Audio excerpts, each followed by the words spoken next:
Good morning प्यारे बच्चों। आज 12 जुलाई आपकी वर्कशीट नंबर 4 9th क्लास हम करने जा रहे हैं। एक गद्यांश पढ़ेंगे और फिर उससे संबंधित प्रश्नों के उत्तर देंगे। महात्मा गांधी अपना काम अपने हाथ से करने पर बल देते थे। ये देखिए, महात्मा गांधी जी को आप सभी जानते हैं और यहाँ आपको चित्र में भी दिखाया गया है कि वो अपने कार्य स्वयं कर रहे हैं। वे प्रत्येक आश्रमवासी से आशा करते थे कि वह अपने शरीर से संबंधित प्रत्येक कार्य तथा सफाई स्वयं करेगा। आश्रम, कौन सा आश्रम था उनका? साबरमती आश्रम में वो रहते थे और वो चाहते थे कि कोई भी व्यक्ति हो, वो अपना कोई भी कार्य हो तो वो शरीर से संबंधित प्रत्येक कार्य तथा सफाई स्वयं करेगा। उनका कहना था कि जो श्रम नहीं करता है वह निंदनीय है, मतलब उसकी बुराई की जाती। निंदा मतलब बुराई करना। उनका समस्त अर्थशास्त्र यही बताता था कि प्रत्येक उपभोक्ता को उत्पादनकर्ता होना चाहिए। उपभोक्ता कौन होता है? जो किसी चीज़ को ग्रहण करता है, और उत्पादनकर्ता जो किसी चीज़ को बनाता है। जैसे मान लीजिए आप खाना खा रहे हैं तो आपने उसका उपभोग कर लिया, खा लिया, इसलिए उसे उपभोक्ता कहते हैं। और जो उत्पादन करता है यानी आपकी मम्मी या जिसने उसे बनाया है वो उत्पादन करता है।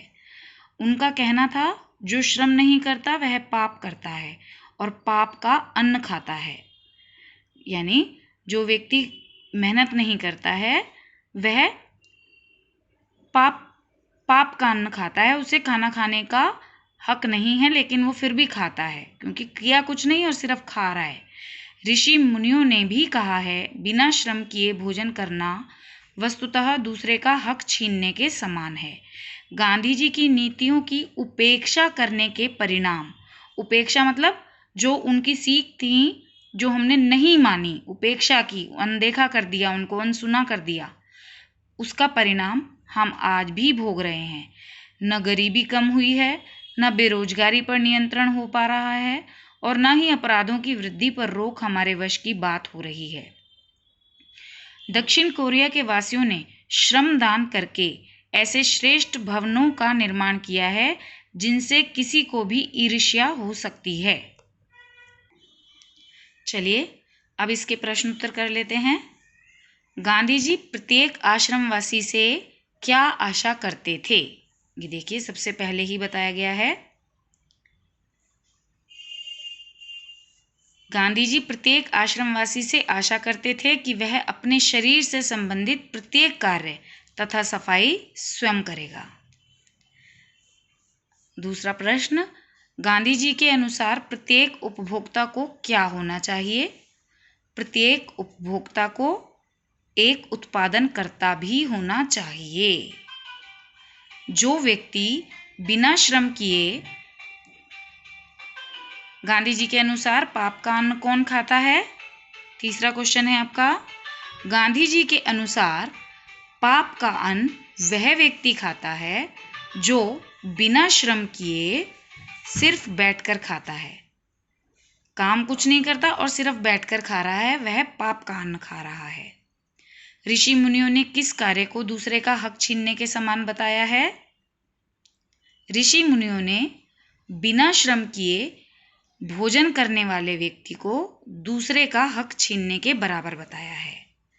अर्थात यदि आप परिश्रम नहीं करते हैं और दूसरी तरफ दूसरा व्यक्ति जो परिश्रम करता है और फिर भी वो भूखा है, उसको खाने को नहीं मिला, और आप बिना परिश्रम किए ही आपको खाने को मिल रहा है, तो आपने क्या किया? जिसने परिश्रम किया उसका हक छीन लिया और आप बैठे बैठे खा रहे हैं, तो इसे कहते हैं दूसरे का हक छीनने के समान है।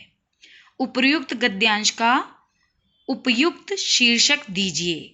ऊपर लिखे हुए गद्यांश का एक उचित शीर्षक बताना है आपको।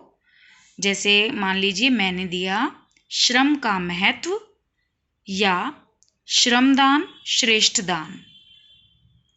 अब यहाँ अगला क्वेश्चन है, आप अपने घर के कार्यों में किस प्रकार योगदान देते हैं?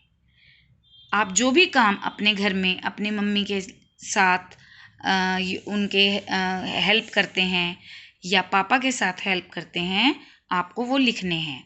जैसे मान लीजिए आप खाना बनाने में मम्मी के साथ मदद करती हैं, या लड़का है और वो बाज़ार से सामान लेकर आता है, या वो भी मम्मी के साथ खाना परोसने में, इधर उधर देने में मम्मी की मदद करता है।